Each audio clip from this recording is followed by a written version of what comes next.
Beleza. Bom, então, pessoal, boa tarde a todos e todas. Hoje temos essa grata presença, né, para todos nós aqui do FAPES, o Fórum de Atualização e Pesquisas Semióticas da USP, que temos a presença do professor Pedro Russi. Antes de apresentar o professor Pedro Russi, eu gostaria de dizer que é uma alegria ver todo mundo aqui, tanto online, né, temos colegas de outras universidades aqui presentes, da UF, da UFPB, etc. E tem um pessoal também assistindo na sala de aula, tá certo? Tem um grupinho ali assistindo na sala de aula também, então é tipo jogo de futebol, hein, Pedro? Tá certo? Mas então, comecemos esse FAPES de 16 de agosto com o professor Pedro Russi. Faço uma apresentação breve do professor. Ele é doutor e mestre em comunicação pela Unicinos no Brasil, pós-doutor em filosofia pela Universidade de Navarra, na Espanha, no grupo de estudos Pircianos. Licenciado em educação pela UCUDAL, no Uruguai, e atualmente é docente e pesquisador na Universidade de la República, no Uruguai, no Departamento de Ciências Sociais, linha de pesquisa, meios, discursos e apropriações sociais. Ele é pesquisador associado nível 1 do Sistema de Investigadores da Agência Nacional de Investigadores do Uruguai, coordenador do grupo METICS, Modos Epistemológicos, Teorias Interdependentes e Complexidade Social, isso em espanhol, mas não vou usar, tá? Aqui. Diretor do CISECO, Centro Internacional de Semiótica e Comunicação, integrante da diretoria de Investiga, UI, Associação de Investigadoras e Investigadores do Uruguai, de 2006 a 2018, foi docente e pesquisador da Faculdade de Comunicação da Universidade de Brasília, e as suas áreas de atuação como docente, pesquisador e publicações são semiótica, intervenções urbanas, processos comunicacionais, epistemologias, metodologias, pensamento latino-americano, religião e política. Então, não podíamos estar em melhores mãos nessa tarde, e passo imediatamente, então, a palavra a você, Pedro, agradecendo muitíssimo o seu aceite de estar aqui conosco no FAPES do Grupo de Estudos Semióticos da USP. Então, com você. Obrigada. Legal. Bom, primeiro, muito obrigado, e legal estar hoje aqui, compartilhando também com muitos amigos e amigas também. Eu agradeço, queria primeiro agradecer a Renata pela lembrança e pelo convite de estar hoje aqui, e a FAPES também pela organização, né, pelo Fórum, né, de atuação em pesquisa semiótica, que é um momento importante, um ponto interessante também, que o grupo de semiótica, né, então, que vocês estão trabalhando, e o fato também de lembrar, para fazer o convite, para mim foi uma alegria também, e é uma alegria estar compartilhando mais um momento, né? Reencontrando com a Renata, também com o Guilherme e outros também, então é bom estar nessa caminhada e a gente se reencontrar, né? Legal. Então, eu queria agradecer, e depois, agora também compartilhar e conversar. A palavra, a etimologia da palavra conversar é dar volta juntos, né? Então, acho que revirar junto nas coisas, né? Pensar juntos, refletir juntos. Então, a minha ideia deste diálogo, desta conversa de hoje, do conversar, do trocar as ideias, do diálogo, é compartilhar com vocês uma pesquisa que eu venho desenvolvendo faz tempo, e que eu queria deixar aqui mais no sentido de uma reflexão, não de questões fechadas, sino de uma reflexão de pontas para analisar, procurando caminhar em algumas alguns signos, né, que o cotidiano vai nos deixando e que a gente vai tomando para analisar. Não é, isto quer dizer o cotidiano como um laboratório, não são questões que estão sendo colocadas explicitamente nesta temática, senão são coisas que aparecem nos microprocessos, né, nas microesferas, nos microsignos, né, na microsociologia também. Então, o que eu vou compartilhar com vocês são pontos, ideias que eu vou trabalhando a partir de material midiático que me permite ir pensando em coisas que vão ser... essa recuperação que eu vou fazendo me permite justamente ir pensando numa coisa que vai se naturalizando ou vai se tornando normal. Então, alguns momentos podem parecer estranhos, esquisitos, podem parecer até bizarros, né? Porém, a ideia é sair dessa primeira sensação e ir começando a observar como esses elementos do cotidiano, esses signos que aparecem, né? Que podem não ser percebidos pela naturalização ou a normalidade das coisas, como a gente pode justamente pensar a partir disto, desde uma perspectiva semiótica, um tema como este que eu venho trabalhando, que é uma tensão de semiosferas, né, em transfiguração e substituição cínica do político pelo religioso. Tá? E neste caso, eu escolhi para trabalhar junto com vocês três países. Tá? 3 países que são Argentina, Brasil e Uruguai. Tá? A pesquisa, estão sendo analisados na pesquisa que eu venho desenvolvendo, estão sendo analisados todos estes países, né? O Chile, a Bolívia, o Paraguai, Equador, Colômbia, Venezuela, Salvador e México. Esses dois têm um lugar especial no sentido porque são os dois que não são aqui do sul, né? Então, mas eles, por outras características, entram no cenário da pesquisa. Então, desse cenário, eu escolhi 3, por uma questão de o Brasil e o Uruguai, neste caso por uma questão óbvia, e incorporei a Argentina para ter esta região dos 3 países, né? No caso do Uruguai, estar no marco, né, com a Argentina e o Brasil. Só para colocar um cenário da América Latina, a importância de observar estes países da América Latina também é começar a compreender como aparecem atravessamentos deste tema, né, no sentido deste tema, né, do religioso e da transfiguração e substituição, tá, cígnica, uma substituição cígnica do político pelo religioso. Isto vai se atravessando nas fronteiras. Então, falo isto por quê?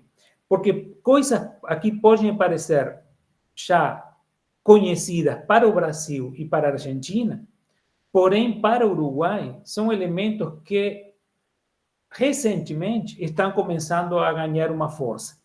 Então, por uma questão histórica, né, de como, com relação à religião, no sentido mais amplo, né, o Brasil se relaciona, a Argentina também, né, e no caso do Uruguai tem um outro relacionamento. Só para localizar isto, né, no caso no Congresso do Brasil, né, a gente tem o crucifixo, tem, né, no caso da Argentina, né, também se jura por Deus, tem a relação da igreja e o Estado.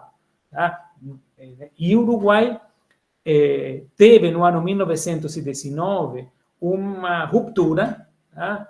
Onde o Estado se separa, e este dado que eu estou falando é importante para entender depois quando eu mostro as coisas aqui do Uruguai. No ano 1919, tem um presidente que diz, bom, o Estado está separado da igreja. Então, se separa o Estado da igreja, e aí tem várias confusões, no sentido de falar que o Uruguai não tem religião, aí tem é ateu, não tem religião, é laico.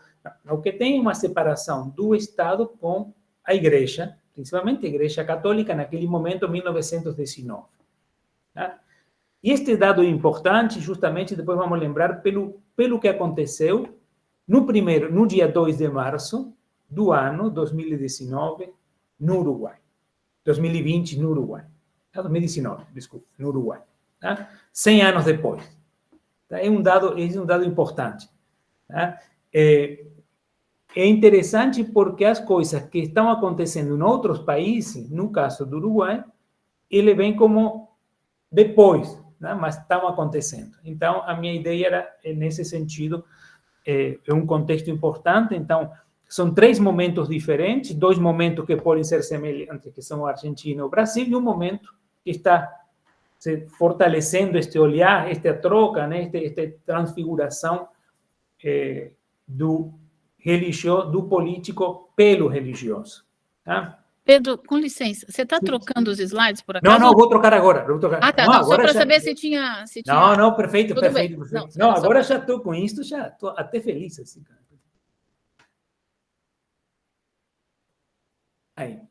Aí troquei. Então, nessa separação, justamente tem a semiosfera religiosa e semiosfera política. Né? Então, tem países onde isso aparece separado, né? E o que acontece, e isso é muito forte, e acontecendo também, onde tem pessoas da semiosfera religiosa, do âmbito religioso, que fazem parte da semiosfera política. Isso é uma questão onde tinha pessoas que faziam parte de uma semiosfera religiosa que tinha uma função política, não? O político que tinha uma função no ambiente, né? Na semiosfera religiosa. Então, isso é justamente o religioso ou alguém de muito forte no sentido religioso fazendo parte da política.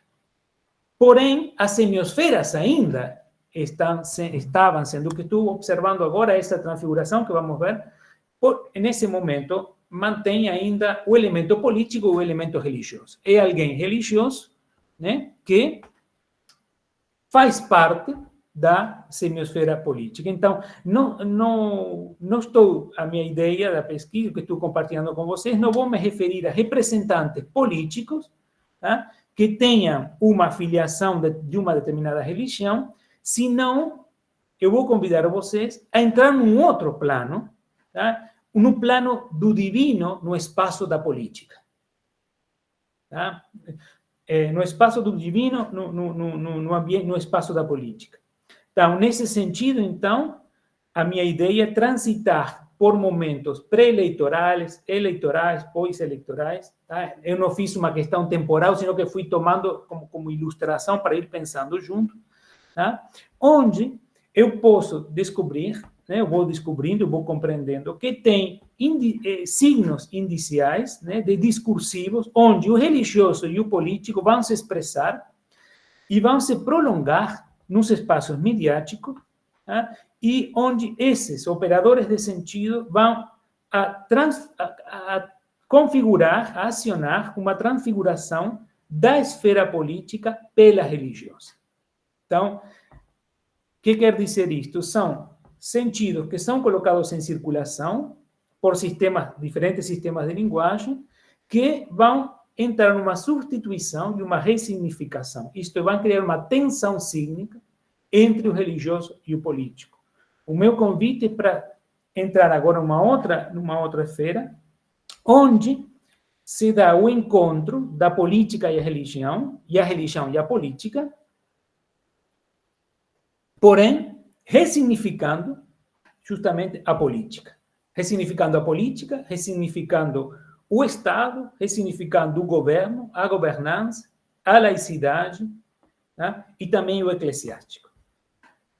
Portanto, então, a gente poderia começar a inferir que estaríamos caminhando um outro sentido de polis, portanto, um outro sentido de política. Então, que está sendo numa intensa aceleração, onde se dá uma circulação com força, circulação de sentido, no âmbito do transcendental. Tá? Isto que estou falando agora, tá? Minha ideia é ir observando isto nessas ilustrações que eu vou compartilhar com vocês, de como isso vai gerando questões que são mínimas, do micro, porém estão normalizando, naturalizando esta ideia de transfiguração, onde já não são mais as pessoas que fazem parte de uma semiosfera religiosa, agora numa semiosfera política, sino que começa a ser pensado a política desde uma outra semiosfera. De uma outra semiosfera. Tá? Então, a divisão que a gente tinha falado, a divisão da igreja, né, onde se governa com a própria liturgia, e o Estado, onde governa o espaço social, o tecido social, entra agora numa outra tensão, tá? E essa ideia dessa separação justamente começa a ser destruída, onde começa a entrar em jogo, outras coisas. Então,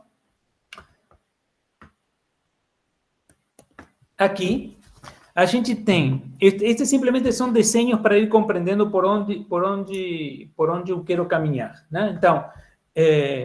Então, a semiosfera religiosa vai entrando nessa semiosfera política, o movimento se dá, essa tensão sígnica tem um sentido que da semiosfera religiosa à semiosfera política, para que se entenda, não são os políticos tomando decisão porque fazem parte de uma religião, não, são as matrizes religiosas, os paradigmas religiosos entrando como paradigmas políticos, tá? Ou sentidos políticos, por isso é a semiosfera, né? Então, a cultura, o material mental religioso, artefatos religiosos, né, vão entrando neste âmbito da como semiosfera, no âmbito de uma cultura material e os artefatos políticos.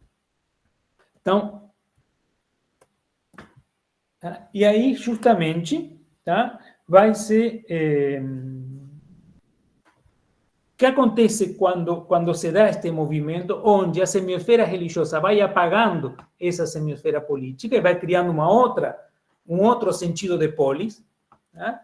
Onde as mentalidades do religioso se apresenta como político. A mentalidade do religioso como político. Os seus rituais, os símbolos, as tradições, né? Aí, né? Estão vendo bem? Sim, sim, estamos sim.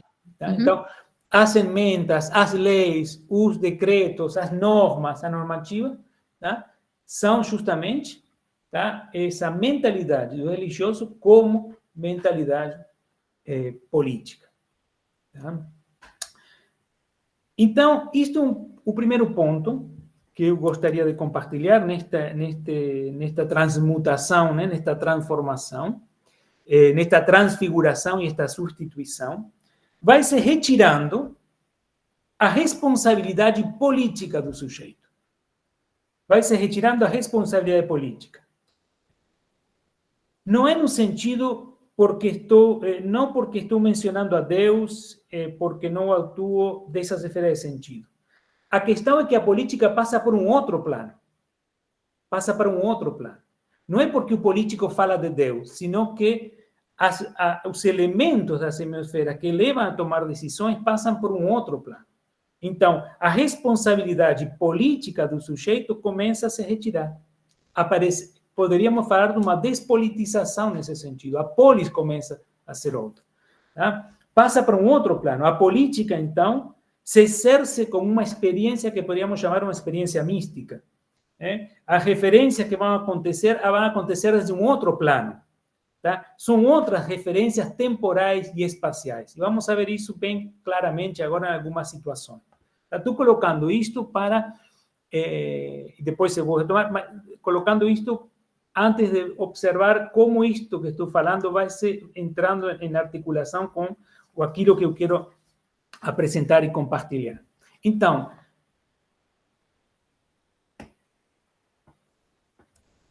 eu queria começar... Tá? No sentido do Brasil, tá? Eu fiz assim, o Brasil, Argentina e Uruguai. Tem coisas que peço para vocês olharem isto em interação. Eu tive que separar por uma questão de construção, né? De construção, mas a ideia justamente é que isto vai se articulando. Tá?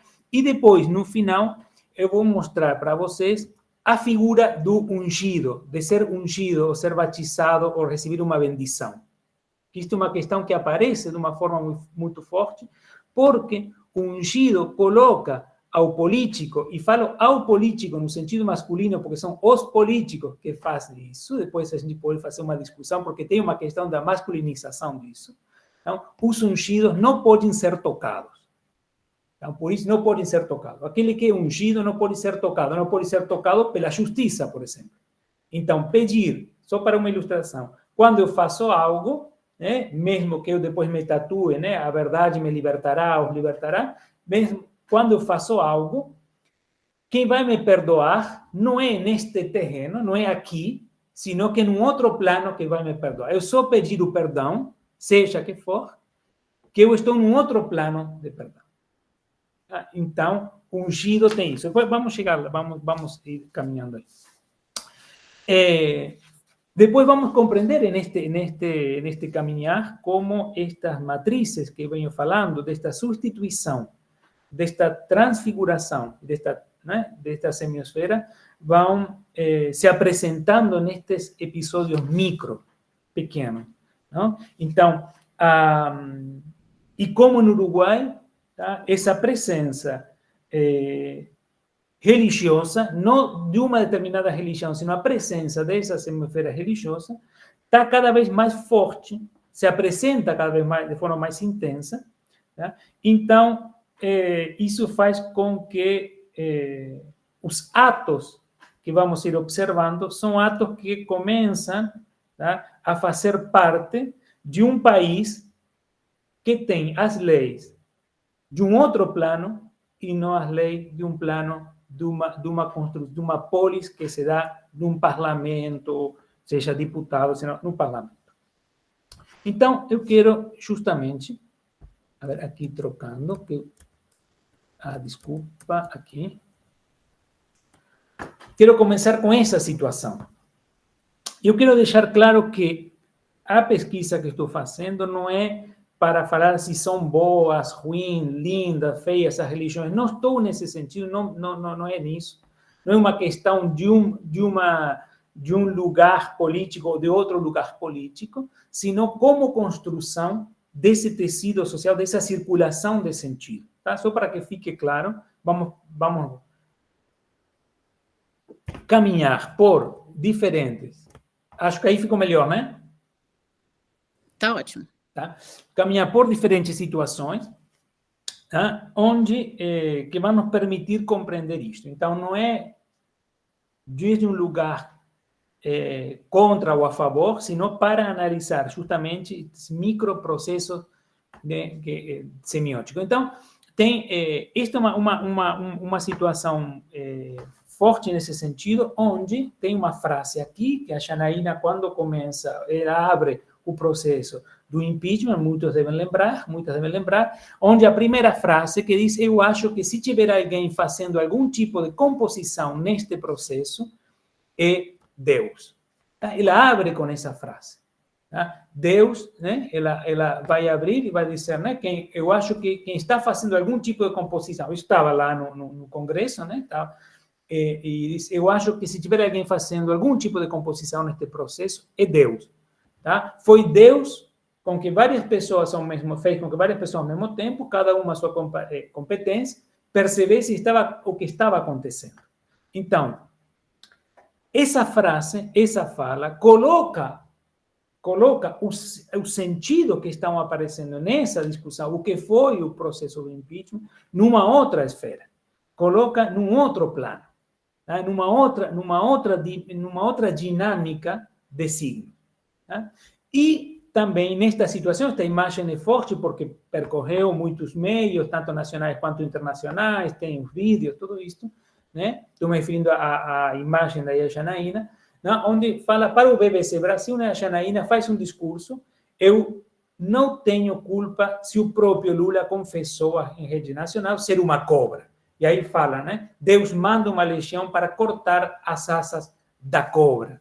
Então, leva justamente os processos de interpretação para uma outra. Tá? Quando eu fiz uma análise desta situação do impeachment, o impeachment tem uma base no Gênesis, tá? Mas isso seria uma outra discussão. tá? Onde aparece a figura da cobra, a cobra com asas, onde aparece um Deus que vai, estamos aqui porque Deus está, né, fazendo com que a gente esteja aqui. Tá?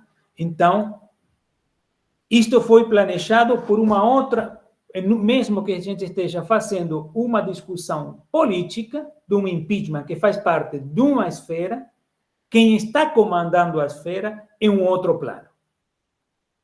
A gente, além que a gente pode concordar, discordar, é outra coisa, estamos num outro plano.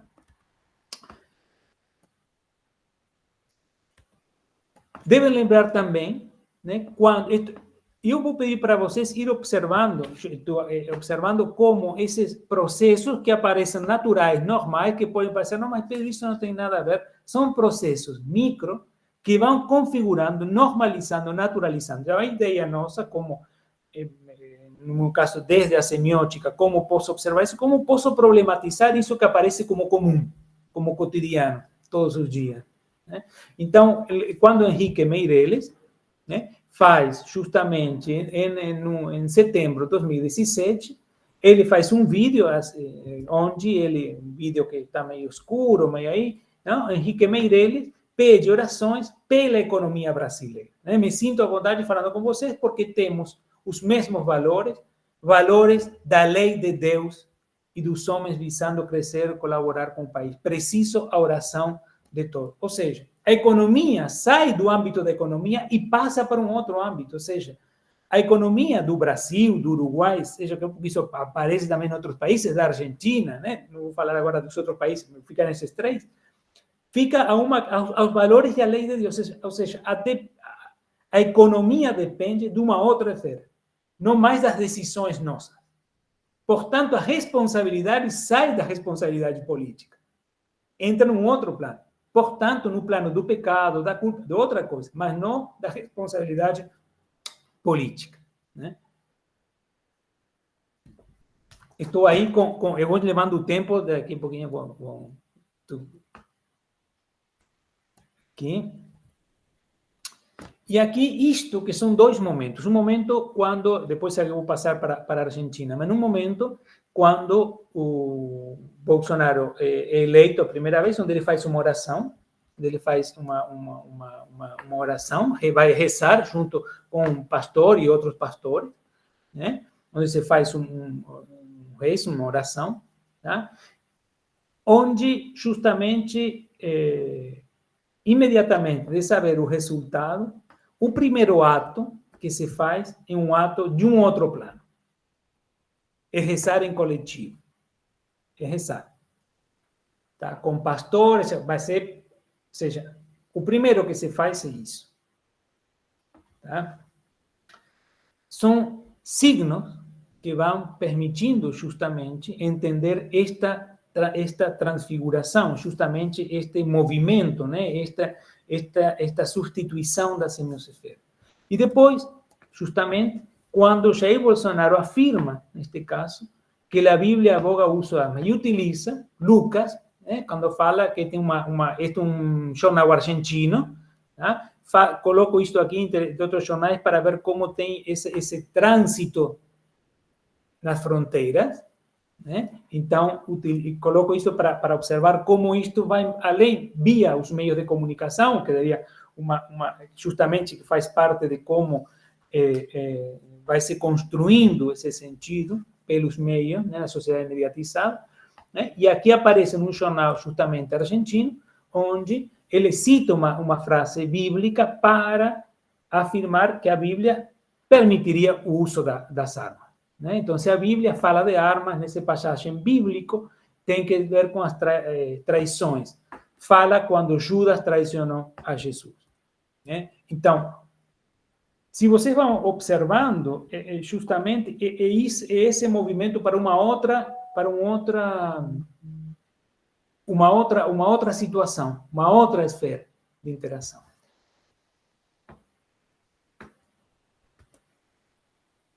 Aqui, aí. Tá?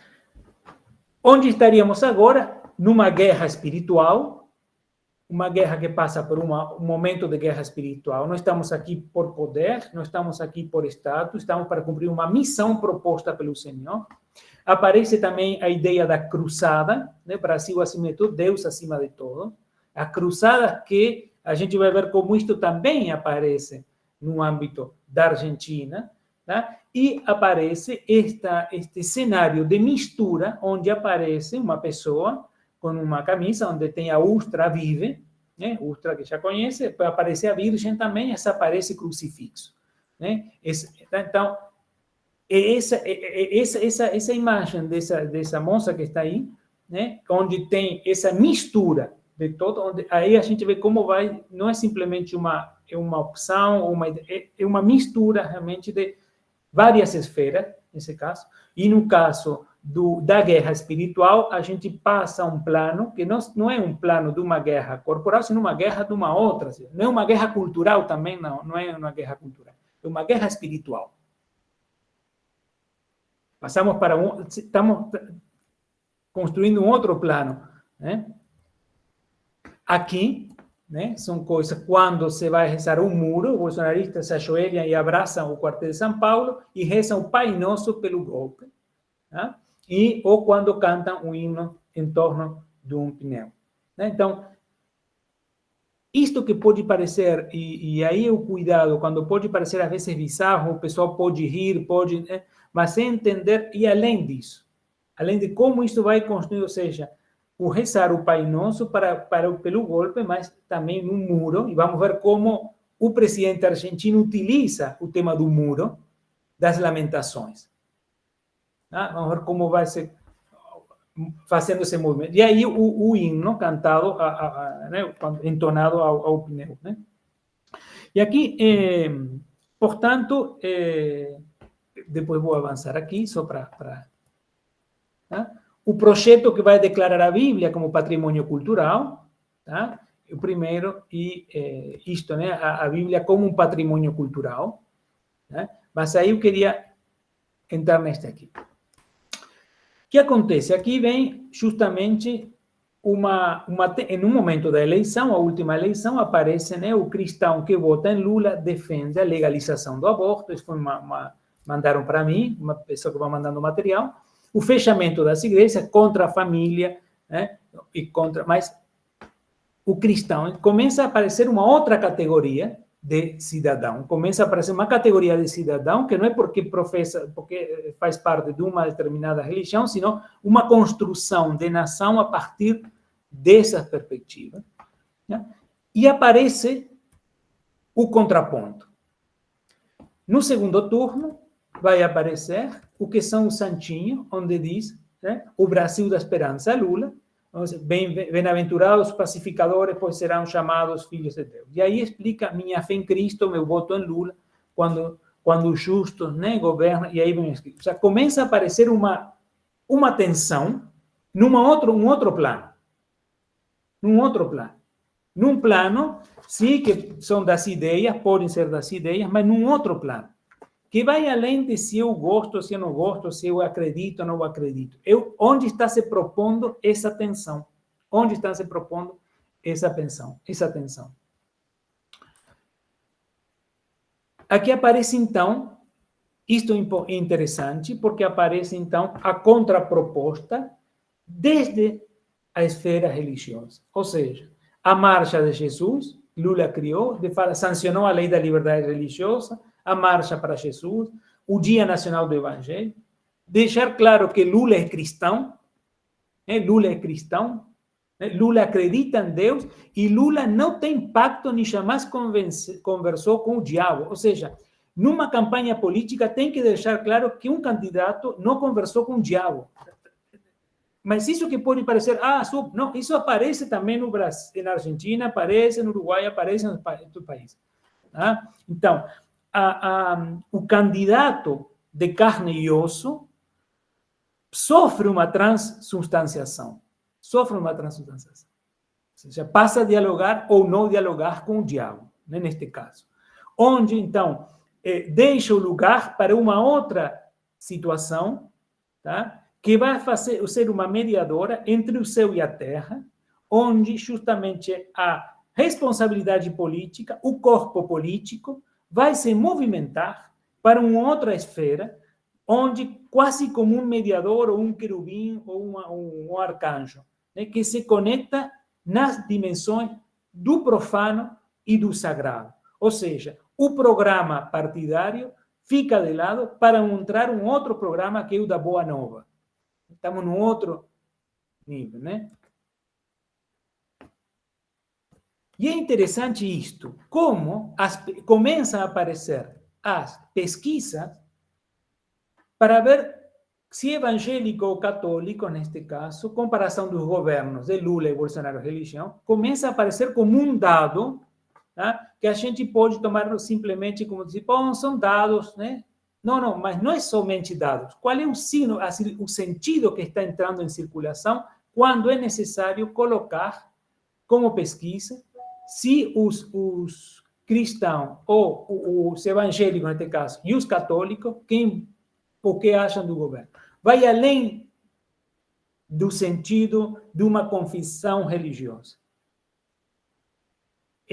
O fato de começar a medir, a colocar números a isto, começa a se dar um sentido, começa a circular um outro sentido, né, na forma de observar como está um governo com relação ao outro. Então, estas coisas que aparecem de forma supostamente isolada na nossa dinâmica social são questões que vão configurando um sentido onde vamos normalizando certas posturas, certos olhares, certas dinâmicas, né, de tensão. E por isso eu estou falando dessa tensão sígnica, isso tem que ir imaginando junto, né? Aquele desenho onde a semiosfera religiosa vai empurrando a semiosfera política. Tá? Só aquele desenho. E esta foto, que é uma foto do DCM, que eu acho que essa imagem está assim, não foi montada por mim, sino que está no DCM assim, onde, para finalizar esta parte do Brasil, onde aparecem a imagem, são duas imagens santas, né? Seja pela composição. Entra numa outra, se a gente não vamos ter aqui na análise da imagem, mas apresenta justamente por onde está indo esta forma de construção dessas imagens. Neste caso, tá? Colocar essas duas imagens juntas, né? Um com as mãos e o... Tá, mas eu vou entrar na análise da imagem, só para colocar. E aqui, Argentina. E no caso da Argentina, não sei se vocês lembram, a presidenta Cristina, agora ex-presidenta Cristina, sofreu um atentado, né? Um atentado. E ela vai dizer justamente que estou viva graças a Deus e à Virgem. E o Papa Francisco ligou para Cristina tras o atentado e disse que os actos de ódio sempre são percebidos por palavras de ódio. Mas o importante aqui é isto. Eu estou viva por Deus e pela Virgem Maria, né? E aí aparece isto, Cristina Kirchner vai se referir ao atentado, sendo que estou viva por Deus e pela Virgem, e ela vai fazer isto, que quase uma última ceia, mas uma celebração dentro do Senado, né, onde numa reunião com representantes religiosos no Senado, onde ela vai compartilhar, ela faz um longo vídeo onde ela explica e vai compartilhar esta situação. E se a presidenta se viu emocionada e queria que minha primeira atividade pública, depois do atentado, a minha atividade pública seja com vocês. Acredito que estou viva por Deus e pela Virgem. Pareceu que percebi que tinha que agradecer a Deus e à Virgem, tinha que fazer isto com vocês. Tá? Então, quem está cuidando da presidenta, da ex-presidenta, em outro plano. Tá? Isto tem uma relação. Quando foi o atentado com Bolsonaro, Bolsonaro salvou por milagre. No caso da presidenta argentina, também por milagre, por Deus e pela Virgem. começa a aparecer justamente o corpo de carne e osso, começa a ter esta transubstanciação. Começa a ter este movimento. Tá?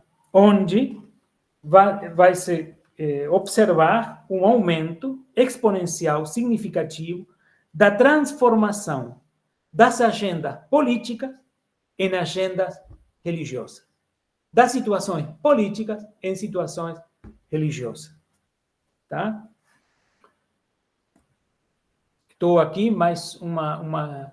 E aqui, quando Milei é eleito presidente, ele acredita, ele fala justamente que são as forças do céu, e vai citar a Bíblia, né? A vitória não depende da quantidade das pessoas que estão na luta, sino, isso é Macabeus, né? Sino que está vindo do céu. Ele fala que a força dele vem do céu.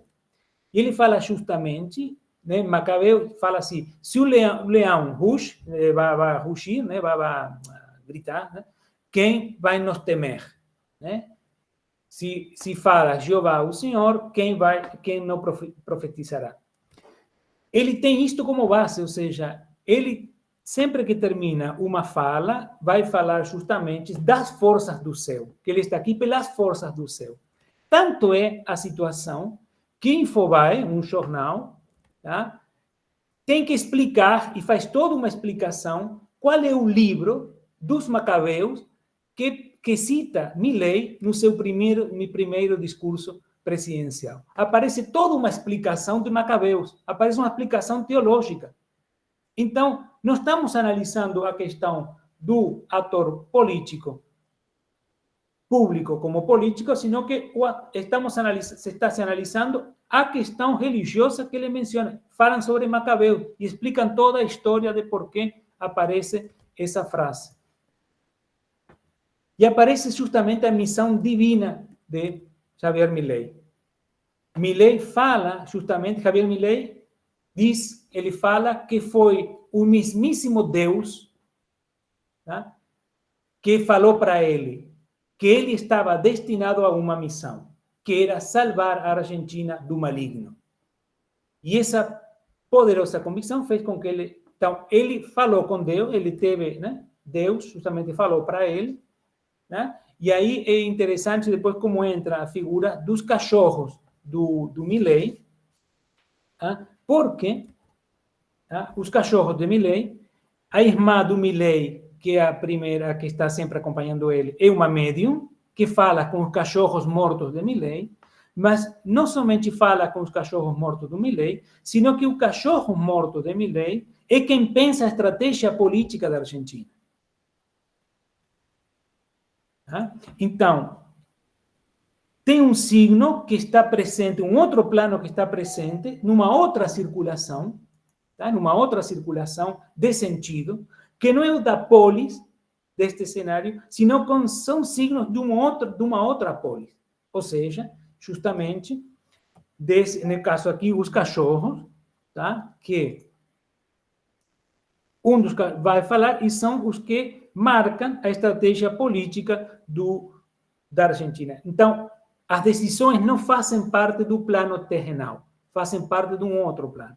E aqui, uma das pessoas que, numa da entrevista, fala, tive a premonição, escutei o Milei e falei, Oscar, que é a outra pessoa que está fazendo a entrevista, este é o senhor que tem que votar. Né? Ou seja, é a premonição. Né? É a missão divina, a premonição. E aqui, a primeira coisa que faz o Milei é ir ao muro, de novo, o muro, né, das lamentações, né, visitar o muro dos lamentos na cidade de Jerusalém, onde ele vai rezar, vai chorar, vai abraçar o muro. Né? Então, passamos justamente para esse outro plano. E aqui, isto é recente, eu coloquei aqui o tweet sobre o Maduro, porque justamente para entender isto também, né? Os comunistas nos atacam, isso foi, né? Nos atacam, cheios de insolência, impiedade, para encaminhar nossas mulheres, né? Para exterminar as nossas mulheres, nossos filhos, para apoderar-se. Em cambio, vamos lutar contra isto. O céu aplastará, não? Os céus aplastará diante de todos nós não tenham medo. E neste tweet aqui, alguém comenta, e o Maduro vai a responder, aí fala o ditador Maduro, quem escreveu isso aí, acusa a Elon Musk e a Javier Milei de formar parte do círculo diabólico e sectas satânicas. Então, nesse nível que está se construindo, por isso que estou falando dessa semiosfera. Então, não é a questão política ou não política, é porque fazem parte de uma seta satânica, né? E alguém tem que falar que não fala com o diabo, outro fala que eles são o diabo. Então, nessa dinâmica, nessa circulação de sentido, é que essa semiosfera da polis, das decisões, né, de um espaço político, como eu falo, de carne e osso, vai se deslocando e deixando para uma outra dimensão. Então, só para ir avançando aqui, Uruguai, né? Uruguai que se fala também que não tem essa relação, porque não tem oficialmente, porém, começa a aparecer, quando assume o presidente, este tipo de mensagem. Jesus bendiga, que Deus derrame a sabedoria sobre sua vida, assim como deu a rei Salomão, para guiar o povo e poder discernir entre o mal e o bem, né? Entre o mal e o bem, segundo a ótica de Deus e não a do sistema mundial. A do sistema mundial é o sistema político. Então, que a ótica seja a de Deus, não a do sistema político. Tá? E no dia 2 de março de 2020, o presidente participa de uma oração interreligiosa pela pátria, na Catedral de Montevideo. 100 anos depois dessa ruptura entre a igreja e o Estado. Ele traz o cenário religioso para o Estado. Tá? Então é interessante observar como, né, o presidente aqui aparece de novo, como o presidente Luiz Lacalle Pou, o presidente atual do Uruguai, né, aparece numa posição justamente rezando pela pátria. Então, depois, é Deus quem vai começar a decidir os destinos da pátria. Quando eu falo Deus, não falo Deus, a figura, sino todo o que implica esse sentido. Né? Então, e aqui aparece um senador Domenech, um senador atual, onde fala que no Dia da Mulher ele vai fazer uma homenagem no parlamento do Uruguai, uma homenagem à Virgem Maria. Tá? Então ele fala, né, que a admiração da sua mãe, tá, mas se vocês me deixam levar pelas minhas convicções pessoais mais profundas no dia de hoje, eu vou fazer uma homenagem à Virgem Maria, corredentora e antecessora do gênero humano, reina do céu e da terra, porém me levaria o terreno ao confessional e tenho que reconhecer que Cabildo Aberto, onde está, é um partido, não é um partido confessional. Mas ele leva esta questão ao parlamento no Dia da Mulher. Homenagem à Virgem Maria. Indo para os finalmente, tem um deputado Amarisha, que ele assume como presidência dos deputados do Uruguai, onde diz que a lei de Deus está por cima da Constituição. Ou seja, a lei de Deus está por cima das leis da nossa República. E se algum dia a Constituição da lei afeta a palavra de Deus, exerceremos, então, a desobediência civil e vamos desobedecer. Ou seja, se a Constituição afeta a lei de Deus, então haveria que ter uma desobediência civil. Isso um deputado. Então, ele vai falar que, como presidência de deputados, o primeiro discurso que ele dá, quando ele assume como presidente dos deputados, ele fala que a lei de Deus está por cima das leis da nossa República. E se algum dia a lei da República vai contra a lei de Deus, tem que ser justamente fazer uma desobediência civil. E este mesmo deputado escreve este livro, que foi lançado agora, recentemente, onde, Nação como Propósito, onde ele fala sempre isto aqui, que eu vou retomar o segundo parágrafo, a base e fundamento desses paradigmas, modelos, claramente devem estar na cosmovisão bíblica, que é o que Deus nos revelará através da sua palavra. Uma nação com propósito é um livro que será texto de estudo e discussão nas múltiplas iniciativas da formação cívica e que se multiplicam por todo o continente. Guia para uma geração que ama seu país. Isto tem um movimento de pessoas que estão querendo que este livro seja declarado de interesse nacional para alguns lugares. 2024, foi lançado agora em junho. Então, para ir justamente... E agora, isso aconteceu agora, faz uns 15 dias, um político, Pedro Bordaberry, filho de um ditador no ano 1972, que estava na política de um partido chamado Partido Colorado, que saiu, voltou e agora está retornando para se Bordaberry oficializou a sua candidatura ao Senado e fala, eu quero trazer a esperança. E ele fala assim o seguinte, na fala dele, he meditado muito esta decisão que vou tomar porque é uma decisão de vida. A meditação. E depois continua e fala o seguinte, o único que eu quero é servir, como Jesus, que voltou para servir e não para ser servido. Isso foi agora, faz 15 dias, um político que está voltando e quer voltar como justamente, eu quero servir como Jesus, que venho para servir e não para ser servido. E anteriormente fala, he meditado muito a decisão, uns 40 dias no deserto. Então, e aqui eu queria ir finalizando justamente nesta ideia de como justamente para entender as perspectivas de como estas fronteiras das semiosferas, essa capa intermédia que fala Lotman entre as semiosferas, essa capa intermédia de tensão, né, onde a semiosfera religiosa vai transfigurando o campo político, ou seja, a semiosfera política. Então, a dinâmica de sentido de uma esfera começa a ser retirada, começa a ser afastada, porque outras dinâmicas de uma outra semiosfera começam a ganhar essa intensidade. Então, aí cria-se então uma tensão sígnica, aquele desenho, uma tensão sígnica, que vai ressignificar as respectivas mentalidades, a mentalidade religiosa e a mentalidade política, com a consequência aparente e iminente de uma transfiguração e essa substituição. Uma noção de atmosfera que pode ser correspondida com essa mentalidade. Seria uma outra atmosfera da polis. Mas é uma tensão sígnica. O que estamos agora tendo justamente é agora, nesse sentido, que estamos observando essa tensão sígnica, que aparece nessa transfiguração dessas semiosferas. Então, mas eu queria aqui,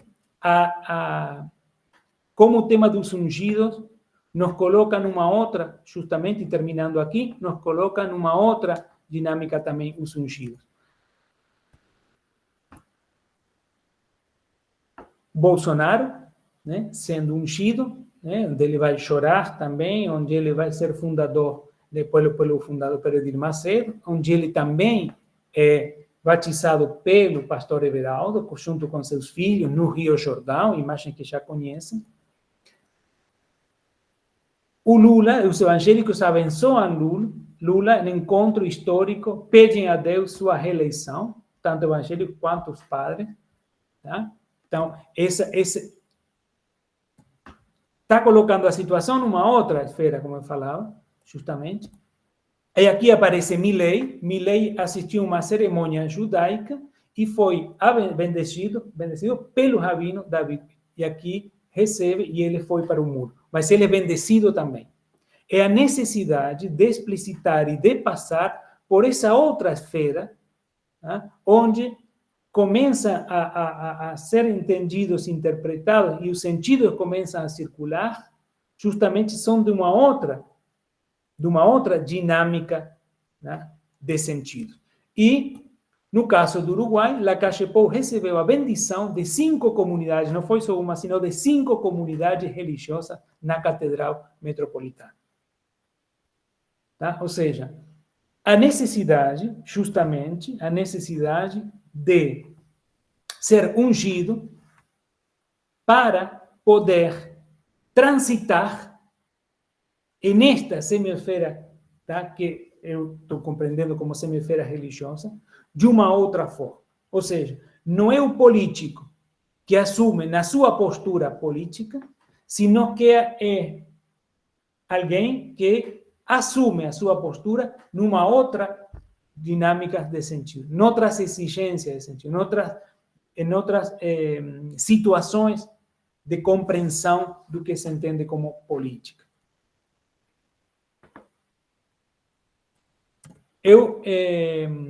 Este ponto do ungido é importante justamente porque desta forma se dá um giro indicial, tá? Onde que é provocado por este ato, onde o ethos religioso toma o lugar do ethos político. Tá? Não é o que nós estamos tratando, o que eu estou tratando de falar na pesquisa, justamente, que estes atos que aparecem como isolados, como anedóticos, como bizarros, que o pessoal ri, que o pessoal pega e faz um meme, tá? vão configurando esse ethos religioso, esse giro indicial, tá? No lugar do ethos político. Ou seja, passamos para uma outra circulação, uma circulação de sentido, porém, no âmbito transcendental. O Milei tem no bastão de mando as figurinhas dos cachorros dele, né, que foram gravadas. Tá? Então, o bastão de mando tem a figura dos cachorros, que são com quem ele dialoga, com aqueles que estão mortos também dialoga, para ver o que vai acontecer. Portanto, nesse sentido, tá? E por meio, então, destas interações que eu venho observando, a gente vai tomando contato e conhecimento com o social a partir de outros imaginários que extrapolam o político terrenal, a polis terrenal, para uma polis do transcendental. Então, compreender a semiosfera religiosa como transmutando a semiosfera política.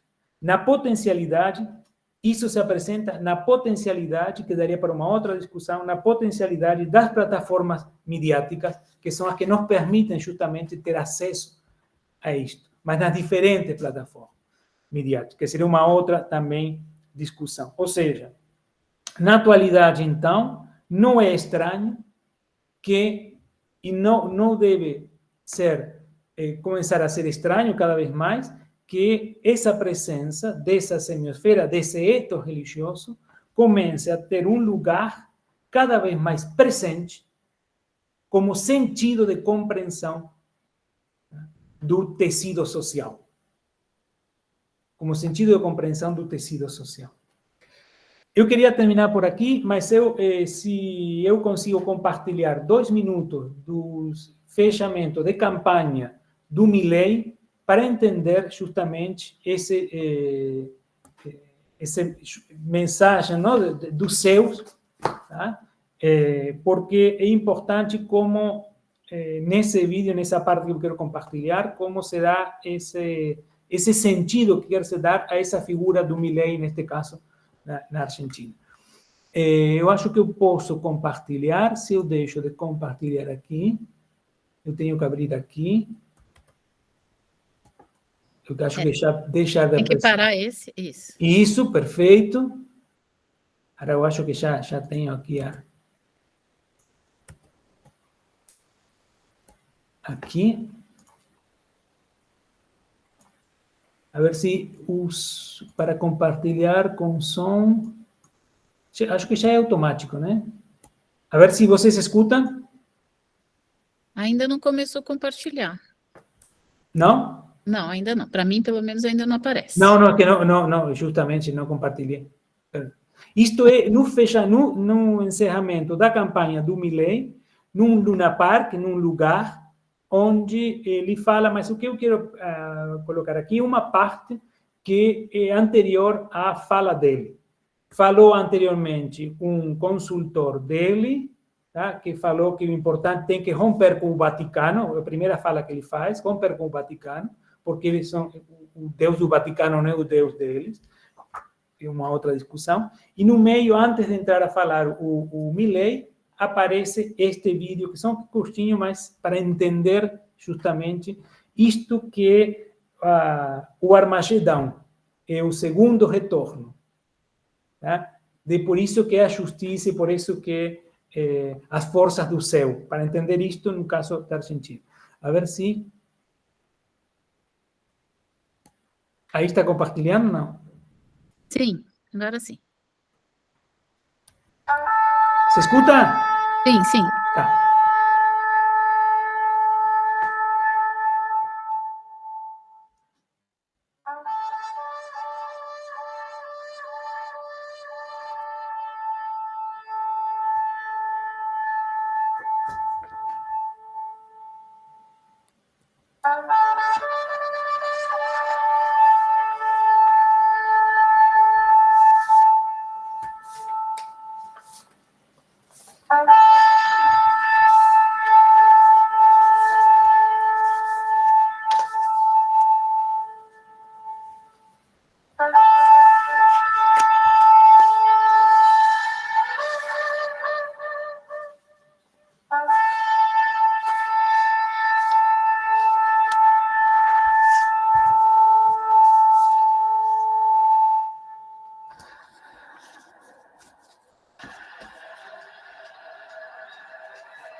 Deixou de compartilhar, né? Isso, exatamente. Tá, Perfeito. bom, então, isso para fechar, isso que a gente vê aí foi no final do fechamento da campanha do Milei, onde aparecem as trompetes de Jericó, né, os muros de Jericó, e onde justamente isso tem a ver com uma relação com a guerra, né, das cruzadas, uma guerra espiritual, para fazer ligação com, né, com o que estava se falando no caso do Brasil, essa guerra espiritual, essa guerra que é justamente que vai nos levar para o Armagedão, ou seria a segunda vinda, né, do Jesus, neste caso, mas isso tem a ver também com o fato de que muitos destes países que eu venho pesquisando na América Latina, neste que mostrei para vocês, têm como primeira proposta levar a embaixada para Jerusalém, né? Então, isso também, isso tem uma outra, por isso como aqui as semiosferas vão se deslocando, então, já não estaria, o Milei já não chegaria justamente nesse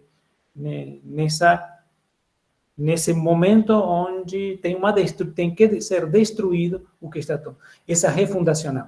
E essa lógica refundacional da Gênesis aconteceu no Uruguai, quando começou o governo do Uruguai, fez uma primeira lei de 500 artigos, onde refunda um monte de coisas, quantidade de coisas. Agora faz uma semana, fez uma lei de meios de comunicação, onde refundou muitas coisas. Então, a lógica da refundação tem como matriz uma matriz do Gênesis, ou seja, a coisa começa a partir de agora. Tá? Só para irem compreendendo quando eu falo desta semisfera religiosa, o que está anterior tem que ser necessariamente destruído. Então, saímos do ambiente da construção política. Por isso, isto também tem a ver com as construções democráticas e outras discussões que vêm depois. Mas eu queria deixar por aí, bom, obrigado e agradecer a atenção e agradecer também o momento e a oportunidade, de novo, o convite ao grupo, o convite à Renata, né, e pela possibilidade de compartilhar e pensar junto isto, tá? Isto que está sendo construído e que vimos pensando sobre o tema. Obrigado, então. Maravilha, Pedro.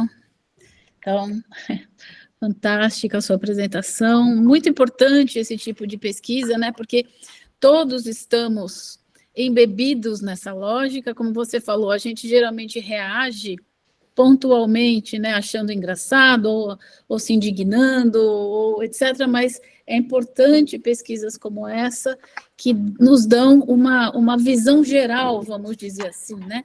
Esse é um movimento mais geral do que aqueles eventos pontuais, né, com os quais a gente se depara no nosso cotidiano, né, como você disse. Então, é muito boa mesmo a pesquisa, parabéns. E agora, gostaria de abrir, então, eu também teria alguma coisa para falar, mas eu prefiro abrir, então, para o pessoal, se gostaria de fazer perguntas, comentários para o Pedro. Este é o momento.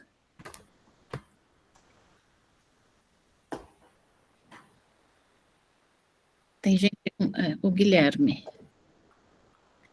Fala, Gui. Pedro, obrigado e parabéns pela apresentação, gostei muito. Eu vou fazer um comentário super rápido assim, que eu estou pesquisando nos últimos anos desinformação, fake news e discurso de ódio, né? E o que acontece? Eu tenho visto principalmente os trabalhos do Paulo Demuro, que são fantásticos nessa área e tal, mas assim, me ocorreu com o teu tema e tal, uma questão que passa pelo pathos, né? Das pessoas. Então, assim, é quase como se fosse numa sociedade que também tem um movimento, por um lado, extremamente racionalizante da vida cotidiana, com base em tecnologias como algoritmos que vão administrando cada vez de modo mais certeiro, racional, a nossa vida, mas também tem um reencantamento do mundo, né? E me parece que isso que você fala está bem na fronteira disso, né? Há uma estratégia extremamente lógico-racional, né? Do ponto de vista de uma prova retórica, seria na instância do logos, mas também tem um nível que vai bater no pathos, né? Que também é uma prova retórica clássica, desde Aristóteles, pelo menos, que vai bater no pathos, né? Das pessoas comuns e tal, e aí é inseparável da ideia do reencantamento, né? E eu acho que a semiótica tem muita coisa para falar sobre isso. Eu não vou me meter a falar aqui, estou só levantando a bola para você cortar. Tá bom? Mas é isso, cara, parabéns, super obrigado. Eu tenho muito interesse nessas questões que passam pelo afetivo. E tem, bom, tem aí, Guilherme, e quando o tema do discurso de ódio, desinformação, né, fake news e a questão dos dados, e entra aí uma questão, um outro ponto, que é a inteligência artificial, ou seja, e falo por que isto, porque quando, só fazendo aqui uma reflexão rápida, quando a gente vem observando isso também, quando a gente passa para uma semiosfera ou para uma dinâmica, uma circulação de signos, neste nível, onde já as coisas não passam no terrenal, passam num outro âmbito, a gente começa a escutar, como no caso do Milei, que fala que ele está de acordo que a inteligência artificial comece a propor leis para o governo. Então, começa a ser, ou seja, então, por que essas coisas não ficam estranhas? Porque já estamos nessa construção, no sentido geral, nessa construção, cotidianamente nos encontrando com coisas que nos levam para um outro espaço, uma outra esfera, onde o além, o transcendental, o que transcende, as decisões são tomadas lá, podem ser tomadas assim por uma inteligência artificial. Não interessa ter o contato, simplesmente a inteligência tomando os dados, a informação, pode tomar melhores decisões que nós. A inteligência artificial passa a ser justamente o olho que tudo vê. O olho que tudo vê, o sagrado que tudo conhece. Você não pode escapar a isso. A questão justamente se você escapa, está pecando. Tem uma questão aí. Está ferindo com uma... então, é bem interessante. Por isso esse reencantamento também, né? Por isso que eu fiquei pensando. Onde, no caso do Milei, diretamente fala que a ideia dele que a inteligência artificial, por isso as figuras como Musk entram aqui. Elon Musk e tudo isso. Então, mas tem um espaço fértil para que isso seja... Pode não ser do cidadão cotidiano, mas sim em certos lugares de decisão. Então, começa a ser normal que outra esfera comece a tomar decisões. Como os cachorros, no caso. Ou ser ungido para, né? A irmã do Milei, e já passo aí, desculpa, a irmã do Milei, ela fala em médium, mas fala interespécie. Chegou a falar com o Covid-19. Só para compreender. Então, isso se explicita, isso se fala. E isso também vai marcando o sentido que vão circular. E não só para a Argentina, isso é a questão. A gente não pode tomar isso como uma definição geográfica, vai além disso. Né? Mas fiquei pensando do reencantamento. Obrigado, Guilherme.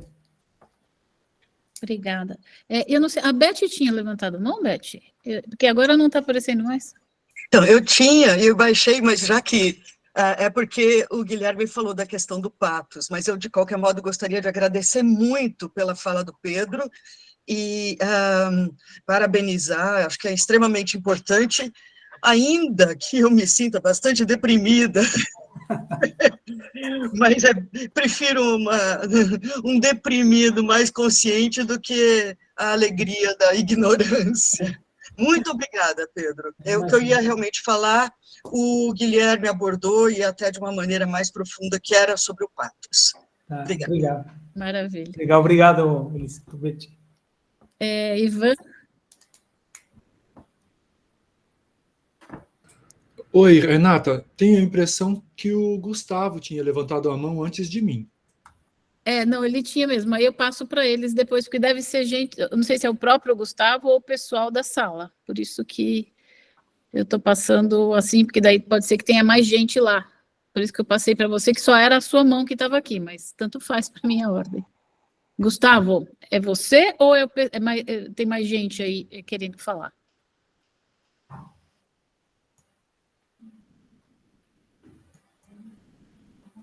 Espera aí que eles têm que levantar aí agora.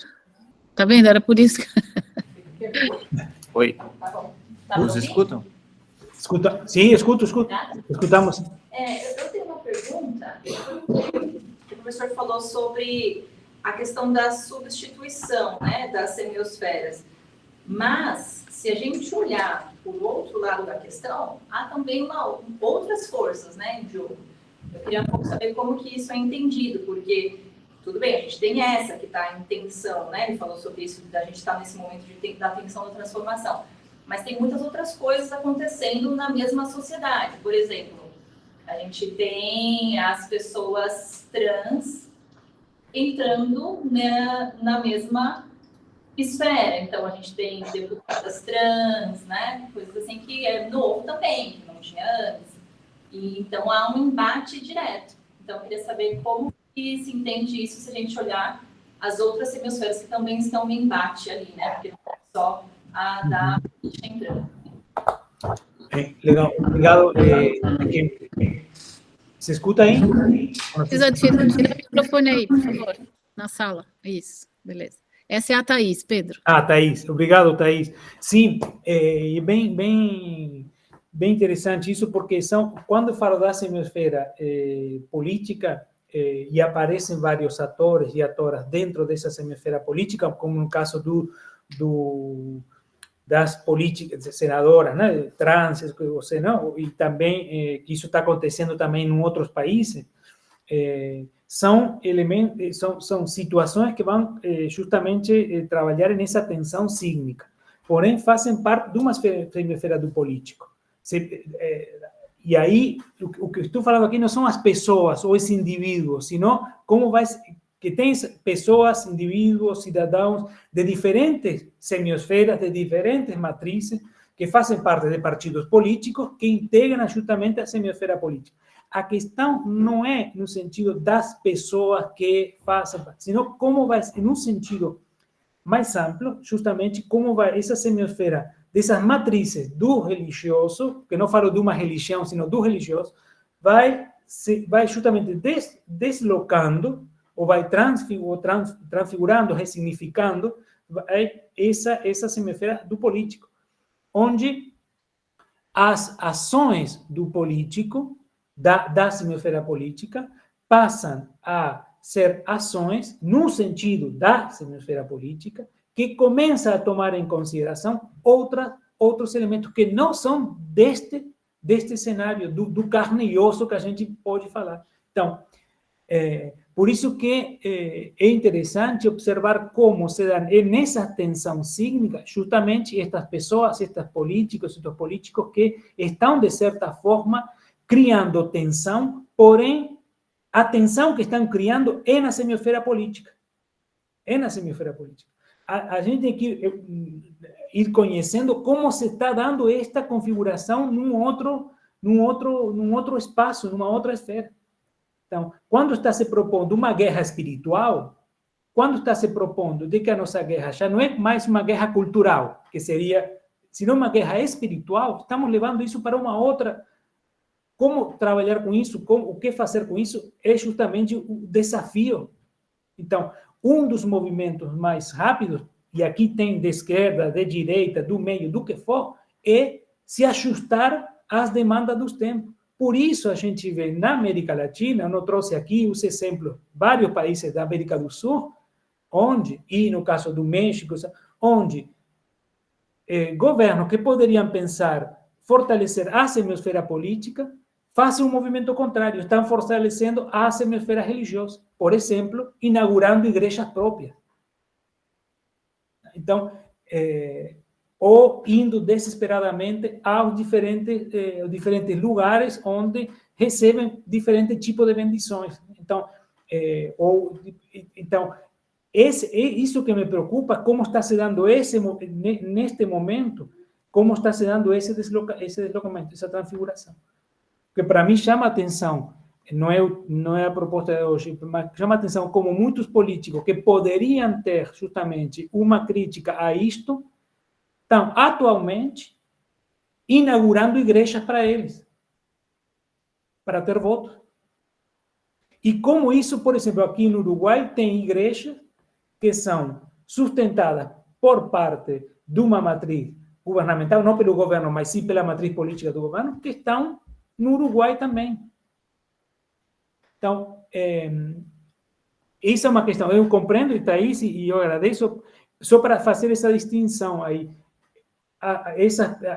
As pessoas, as políticas e políticos, estão gerando justamente esta tensão sim, entre essas semiosferas. O que está me preocupando é esse movimento que está aparecendo muito forte. Hoje nós, as situações políticas que temos em países como a Venezuela, como a Bolívia, como o Equador, como a Colômbia, para tomar outro que não falamos agora, estão trazendo isso. Ou seja, o primeiro que se faz na Bolívia, quando foi o Morales que saiu, o primeiro que se fez, se levou a Bíblia e falou, agora sim, a Bíblia entrou no parlamento. Quando se fala, ou agora o que está acontecendo na Venezuela.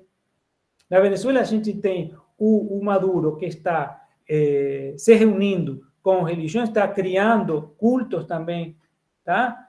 E temos a outra pessoa, que está disputando justamente a presidência nesta situação, também o mesmo. Agora, o primeiro que fez uma freira foi levou um escapulário para ela, e ela está cheia de terços. E nesse sentido, esse detalhe não é simplesmente ter o terço, é o que isso traz como forma de compreensão dessas semioferas. Mas é interessante isso que a Thaís fala, porque são essas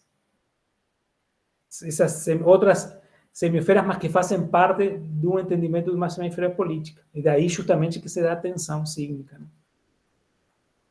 Perfeito. Ivan, agora, então?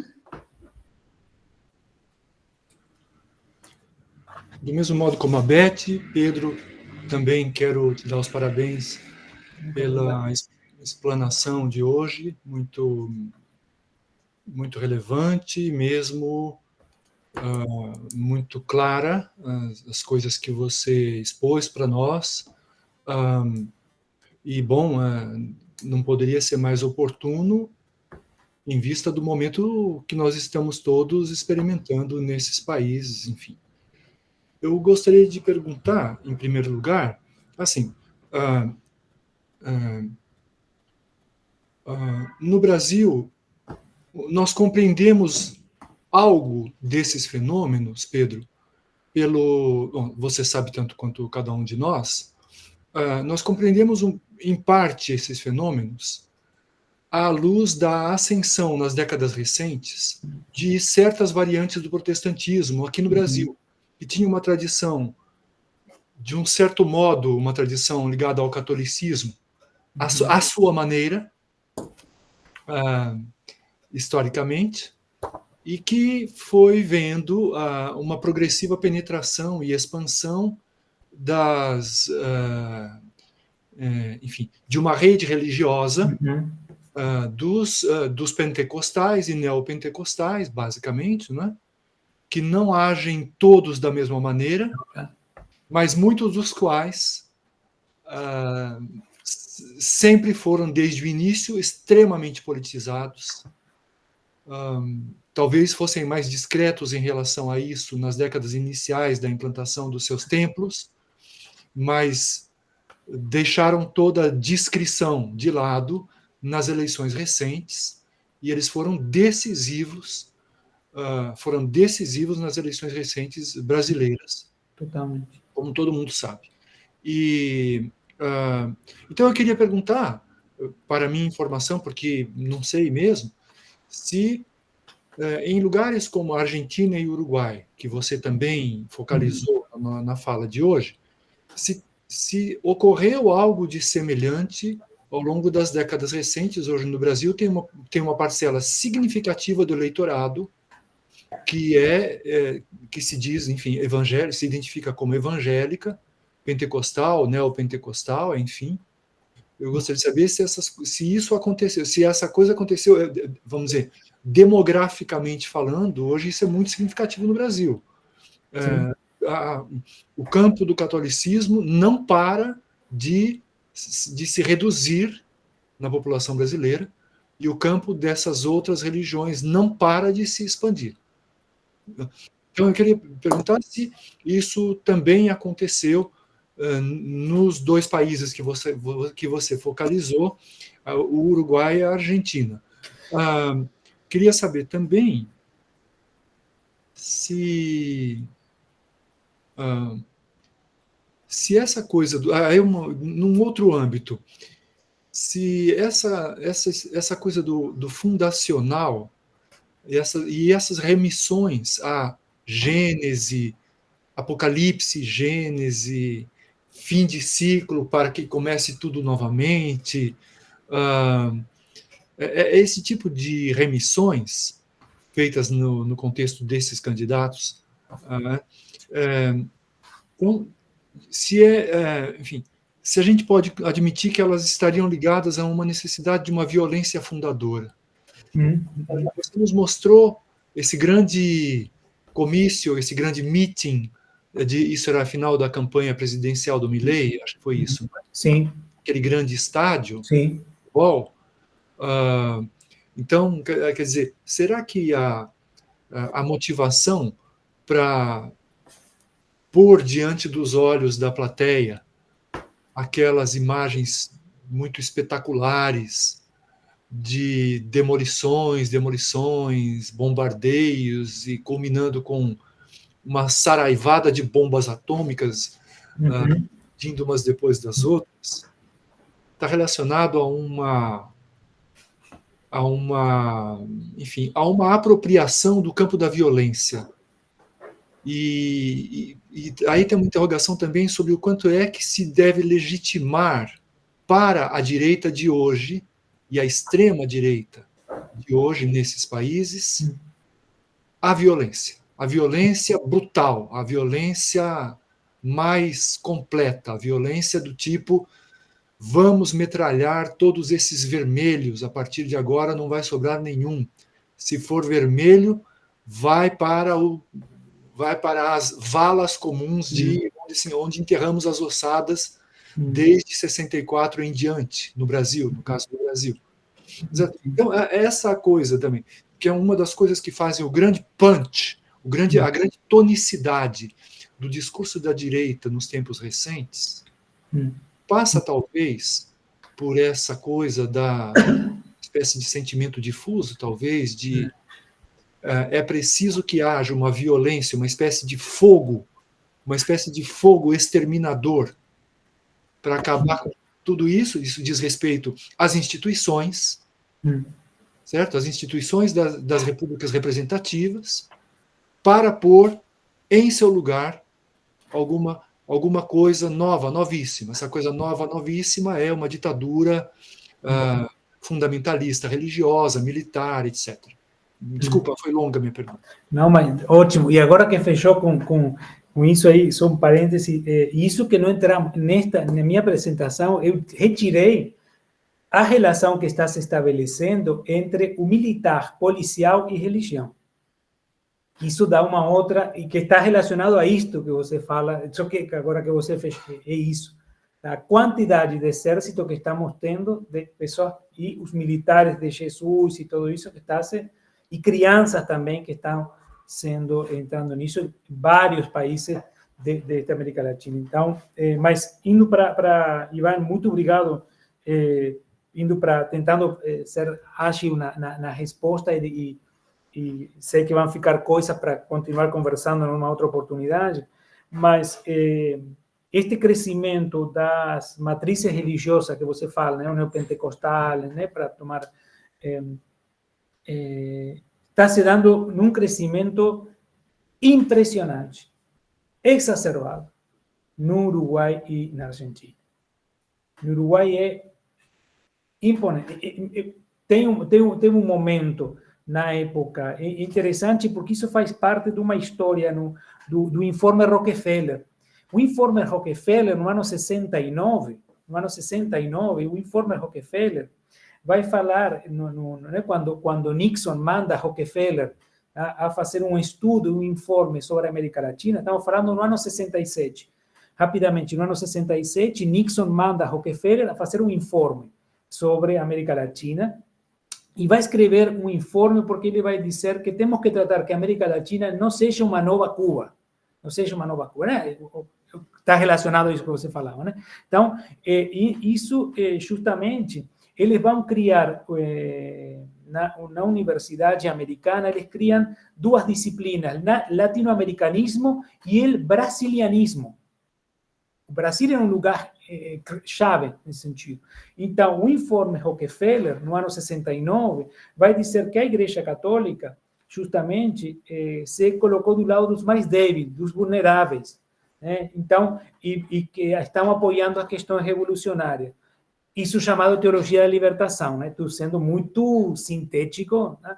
Mas para entender isto que você fala justamente, a teologia da libertação faz uma eleição clara por uma igreja de Cristo. A gente vê uma mudança de nome, de Cristo para Jesus. O que a gente está escutando agora é Jesus, não é mais Cristo, é Jesus. Né? Isso são detalhes, coisas interessantes, né? Então, quando o Rockefeller faz o informe, ele diz que uma das coisas que tem que fazer é começar a entrar na América Latina com religiões que permitam romper essa matriz da teologia da libertação. E aí que se dá a entrada massiva na América Latina de diferentes matrizes religiosas, do que hoje estamos conhecendo como neopentecostais, evangélicos recentes. Então, isso já nos anos 70. Isso está relacionado com as ditaduras na América Latina. Não é casual a América do Sul com as ditaduras, e principalmente o eixo Brasil, que é anterior, mas Brasil, Argentina, Uruguai e Chile, nestas matrizes, nestas temporalidades. Então, isso é importante porque isso faz parte de um projeto que está relacionado a esse projeto que hoje se vê fortalecido, no caso da Argentina e do Uruguai, onde a gente está tendo, por suas características de como se pode abrir um templo a qualquer momento, onde a gente está vendo uma quantidade crescente de pessoas que estão indo agora, saindo de uma matriz religiosa católica, como se fala, para as outras matrizes religiosas que estão diretamente relacionadas a esta realidade que aconteceu no Brasil agora. O Uruguai está tendo agora, a gente, bom, eu tenho muito material disso, mas estamos tendo agora, isto que, tendo agora justamente esta presença muito forte de os políticos que estão se fazendo esse movimento para trazer o voto dessa perspectiva. Mas não é eu trago o voto porque você somente é de uma determinada matriz religiosa, sino que eu crio uma situação onde você entenda que é necessário ter o voto para isto. Por isso passamos nessa outra esfera, nessa outra circulação de sentido. Porque a tua questão não é simplesmente um voto para escolher um político, é um voto para escolher uma nação que está sendo pensada em uma outra esfera, uma outra nação. Por isso, estar nessa outra nação, eu posso, e isto está relacionado com o que você continua aí, justamente com a questão da pulsão de morte ou a necropolítica. Então, eu posso justamente exercer a violência, porque se eu exerço a violência, não vou ser julgado na lógica deste terrenal, embora eu seja, mas não na compreensão, senão numa outra guerra que é espiritual. Estamos lutando por uma outra coisa.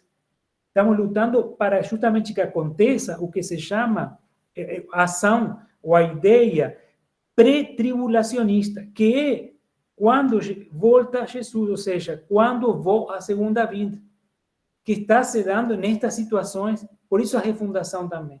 Então, isso é interessante porque na figura do Milei já não é mais o cordeiro que vai tirar os pecados do mundo, sino que é o leão que vai matar e atacar os inimigos. Não é casual essas figuras.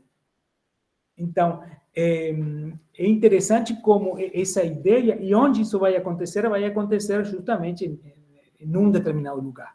Então, só para entender, quando a gente entra em determinados espaços, determinados grupos de discussão, começa a mergulhar em outros espaços, tem pessoas que estão motivando que a guerra que está acontecendo na França, em Gaza agora, que tem que acontecer até o final, porque da forma como vai ser parte do Armagedão, vai surgir daí a nova vida. Ou seja, tem pessoas que estão estimulando isso para que isso aconteça.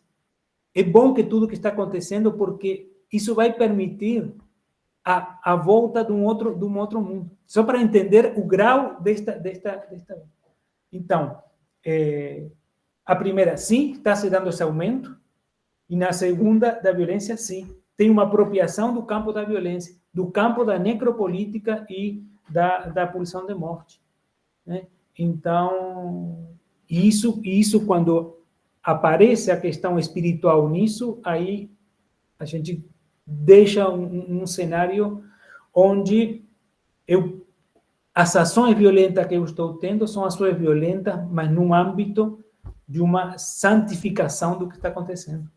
Por isso que a estimulação, por isso as bombas e tudo isso, nessa lógica, assim. Mas,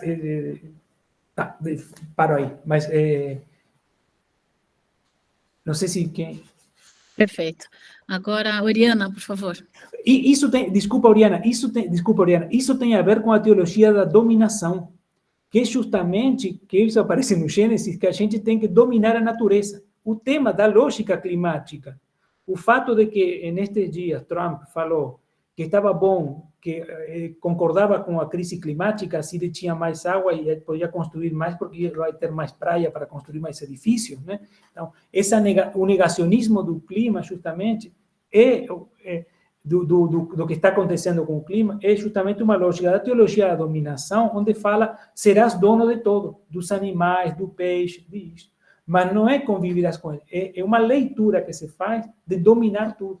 Então, e por isso que isto, tomando o que a Thais falava, são outros elementos que entram de como essa semiosfera religiosa começa a observar não somente questões de decisões do aborto, de isto, sino também sobre a questão do clima, sobre a questão disto, sobre outras questões. Que começa a ser lido dessa perspectiva. Então, o clima está assim porque nós estamos cumprindo uma missão, que foi a missão divina de que nós temos que dominar a natureza. E dominar a natureza, nesta lógica, é quebrar a natureza, ou seja, esgotar a natureza. Mas tá. Desculpa aí, Oriana, que você queria falar. Boa tarde, quero parabenizar pela conferência, muito interessante o trabalho. Não sei, Renata, devido ao avançar da hora, se eu falo, se eu não falo. Fala sim. Não, então, eu estava pensando, vou começar pela palavra teologia, teologia da prosperidade, né? Eu acho que tem uma conexão com o neoliberalismo aí, né? Porque essas igrejas, elas são empresas e porque são outras esferas também que a gente tem na sociedade do cansaço, as pessoas começam a se autoexplorar e depois essa visão o tempo todo que o povo posta, tá pago, no pain, no gain, na academia. Então, o esforço vira um sinônimo de você conseguir, né, prosperar na vida, que é uma coisa muito, muito religiosa. E aí eu entro também nessa tristeza que está acontecendo na eleição de São Paulo, né, que o candidato, ele é um coach, e ele já colocou pessoas para se superarem, coisas que são transcendentais também, mas não no âmbito religioso. Então, assim, existe uma expansão, né, que eu acho que vem do domínio econômico, e está para todo canto, influencia no domínio político e religioso, né, e faz crescer o religioso, né, que é essa necessidade da exploração, e da nossa autoexploração cada vez mais, né? Sim, obrigado, Oriana. Sim, isso, quando a gente começamos justamente a observar isto, né, tanto como se passa, num momento, isto tem a ver com a pergunta, a fala do Ivan, porque num momento a teologia da prosperidade se relacionava justamente com o capital, se relacionava com a política desde uma perspectiva. A teologia, ou a passagem para a teologia do domínio, que é justamente uma outra leitura que se está sendo e cada vez mais de forma mais forte nessa teologia do domínio, esse movimento à teologia do domínio, que já estava, mas só que agora começa a ficar mais forte, da teologia da prosperidade à teologia do domínio, começa a aparecer, a fortalecer e aparecer estes outros elementos, atores que fazem parte dessa semiosfera religiosa. Quando falo dessa semiosfera religiosa, não estou falando só de acreditar na vida depois da morte, não é isso, senão no sentido dessa situação. O coaching, por exemplo, é isso que você falava, o pastor coaching, né? Coaching e que fazem parte dos políticos que são coaches, políticos que me conectam com uma outra coisa. No Uruguai, agora, o governo atual fez uma proposta no sistema público de educação de aula de coaching para docentes, para que os docentes sejam coaching. Então, isso nos coloca numa outra relação. Então, isso na Agência Nacional de Educação Pública. Tá? Curso de coaching para que os docentes têm que ser coaching. Então isto faz parte dessa semiosfera onde o que está interessando, o que interessa são outras questões, como você coloca. Então, e por isso que não é estranho, porque o coaching vai me relacionar com outras sensibilidades, com outros afetos, né? Como o Guilherme falava no momento, com outras, onde a dinâmica da tensão da semiosfera política, que é esta tensão que até falava, bom, tem movimentos, tem políticos trans que estão tensionando, isso é retirado, porque a tensão é retirada, ou seja, a vivência de contraposição é retirada, porque por um estar feliz, um estar tranquilo, não podemos entrar em atrito. Então, isso cria, o âmbito da conversa, o âmbito da discussão, do diálogo político, não podemos discutir. Não podemos discutir porque isso nos coloca numa situação muito terrenal. Embora depois apareça o tema da fake news e tudo isso, mas nesse âmbito, por isso, o professor não tem que ser alguém que vai questionar as coisas que estou pensando, senão que tem que ser alguém com a lógica de coaching. Por isso está relacionado ao exitismo, está relacionado ao utilitarismo, mas ser o exitismo. Então, porque se eu não sou exitoso nisto, eu não só estou falhando a um sistema capitalista, senão que estou entrando na culpa. A culpa é uma matriz. Então, eu estou me culpando por isso. Estou falhando a um plano, né? Estou falhando a um destino proposto. Então, nesse sentido, é interessante como a gente vai observando como algo que poderia ser isolado, não? Elementos isolados, começa a ter um entrelaçamento desse tecido que começa a reconfigurar as nossas relações no tecido social. Então, são questões que quando, para fechar isto, quando se passa a compreender, e tem que ver isto com o fundacional, também se refunda também as formas das nossas interações sociais. Então, não podemos, se você faz uma crítica ou alguma coisa, você já está criando um problema, né? Então, está criando uma situação que não permite o fluir das coisas. Então, quando as decisões são tomadas num outro plano, eu não tenho como entrar em conflito com esse outro plano. Então, isso, eu não tenho conflito, como já está dado, não tenho como entrar em conflito. E se eu entro em conflito, ou alguma coisa não funciona, é porque eu estou falhando não só a matriz capitalista, eu estou falhando essa outra esfera, essa outra dinâmica. Por isso que fecho aqui, por isso fecho minha fala com isto para passar a palavra, mas por isso que há o crescimento deste olhar e o crescimento disto, como o Ivan falava, destas consequências, não é simplesmente porque não gostam de um tipo de igreja e vão para outro. São outros elementos que entram em jogo aí, né? Outras formas de solucionar certas situações sociais. Mas sim, e o tema dos coaching, e vamos ter mais, né? E vamos ter mais por aí. E vamos ter inteligência artificial, e vamos ter... isso é uma questão que está sendo muito discutida, isso que tem a ver com isto, né? Ou seja, a gente não vai ter o trabalho para discutir leis. As leis já vão estar dadas por uma inteligência artificial. A decisão de quem vai ser o melhor ou a melhor presidente para um país vai estar nesse nível. Mas eu tenho que, anteriormente, criar uma situação onde não me preocupe isto. Onde essa preocupação seja terrenal. E como não necessito o terrenal, porque o terrenal cria outras coisas com mais conflito, então é melhor decidir numa outra esfera.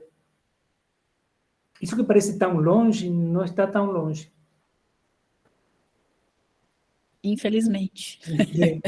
Falo que vou fazer coro com a Beth aqui, de que a gente sai mais rico, vamos dizer assim, do ponto de vista das reflexões sobre esses movimentos discursivos todos, mas a gente sai mais triste também, né? Não, mas Porque a gente sai... não é ideia, não. Não, mas a gente sai um pouco, né, impactado, e faço um comentário só, não é nenhuma pergunta, é mais um comentário, ligando um pouco isso que o Guilherme falou, a Beth, o Ivan, a Oriana, porque, na verdade, eu também estudo essas coisas, eu fiz um texto que falava do modo como o discurso se organiza nas redes sociais, e aí eu chamei de a retórica do sentir e reagir, né? Uhum. E interessante exatamente porque parece que você está dando um histórico, vamos dizer, de como a gente chegou a isso. E nesse sentido, é o que você estava dizendo, a gente não pode discutir, porque como a dimensão dos afetos é a dimensão exorbitante, vamos dizer assim, nas organizações discursivas atuais, quando a gente vai discutir, na verdade, a gente vai brigar, tá certo? Esse seria o status, né? Porque não existe uma discussão serena, vamos dizer assim, ou para troca de ideias, mas se há algum tipo de movimento de contraponto, esse movimento já é explosivo por si só. Né? Então, é realmente uma situação... Todas essas coisas se integram, né? Então, Pedro, olha... E nisso, desculpa, Renata, só para fechar você... Claro. Não, justamente nisso, tem essa discussão e você tem apresentado, né, a brecha, ou senão, agora são dois polos, né, essa questão de... Porque também se estimula justamente estes processos de sentidos que vão dizendo, bom, temos dois lados, não só dois lados. Então, aí se vai eliminando. Então, quando eu tenho dois lados, quem vai resolver é um terceiro. Esse terceiro não está aqui. Esse terceiro não está aqui. Então, é interessante começar a entender essas coisas. Quando essa necessidade de fortalecer os dois lados, então decide um terceiro. E o terceiro que não está aqui porque não pode estar aqui. Então, podem ser os cachorros, mas não está aqui. Os cachorros é o melhor. Sim. Bom, Pedro, olha, é fantástica a sua participação aqui no FAPES, muito esclarecedora em vários sentidos, dialoga com muitas das pesquisas que a gente conhece, que são desenvolvidas aqui no grupo, ou, né, das outras pessoas, tipo Guilherme, Oriana, que também se preocupam com essas questões. Então, muitíssimo obrigada, em nome do Grupo de Estudos Semióticos da USP, por essa tarde, e espero que essa conversa seja uma primeira conversa, e que ela dê frutos, legal, né? Legal. Eu sei que o ano que vem você já vai estar aqui no Congresso da Associação Brasileira de Estudos Semióticos, de 1 a 4 de julho, né? Então, a gente, pelo menos em julho do ano que vem, a gente se vê, mas espero que a gente converse antes também. Totalmente. Bom, eu queria agradecer, muito obrigado a todas e todos que estão aí, quem está na aula lá também, legal, e a todos que acompanharam, e agradecer de novo o convite, e a lembrança também, foi muito bom retomar e rever também, amigos e amigas, e agradecer por este momento de pensar junto, que é isso que nos faz, né? Então, é isso. Muito obrigado. Valeu, Pedro. E eu vou aproveitar, então, aqui a oportunidade só para falar alguns próximos eventos do Grupo de Estudos Semióticos da USP. Então, de 8 a 11 de outubro, temos o Mini Anapau de Semiótica, as inscrições são até 24 de agosto, então, participem, ele vai ser presencial esse ano, né? Então, participe, venham dialogar conosco. No dia 24 de outubro, às 9 horas da manhã, esse a gente vai fazer híbrido, vai haver um evento organizado pela Associação Brasileira de Estudos Semióticos, que chama Panoramas e Possibilidades da Semiótica no Brasil, e chamaremos 4 mulheres importantíssimas para a semiótica do país, de diferentes vertentes, né, da semiótica, para dialogarem numa mesa redonda. Então, os nomes a gente ainda vai estar fazendo segredo, mas fiquem espertos, porque daqui a pouco vocês vão saber quem é, então esperamos que vocês participem também. Vai ser híbrido, então o pessoal também que não está em São Paulo vai poder participar. O próximo FAPS, esse semestre a gente só vai fazer 2 FAPs ao invés de 4, então o próximo FAP será em 29 de novembro, tá? E a gente vai, então, divulgar para vocês quem será, etc., oportunamente, tá certo? Então, pessoal, muito obrigada pela participação de todos e todas, dos colegas que aqui vieram também prestigiar o nosso FAPS, e Pedro, mais uma vez, obrigadíssima. Então, até uma próxima, gente. Obrigado, um abraço. Abraço. Obrigado.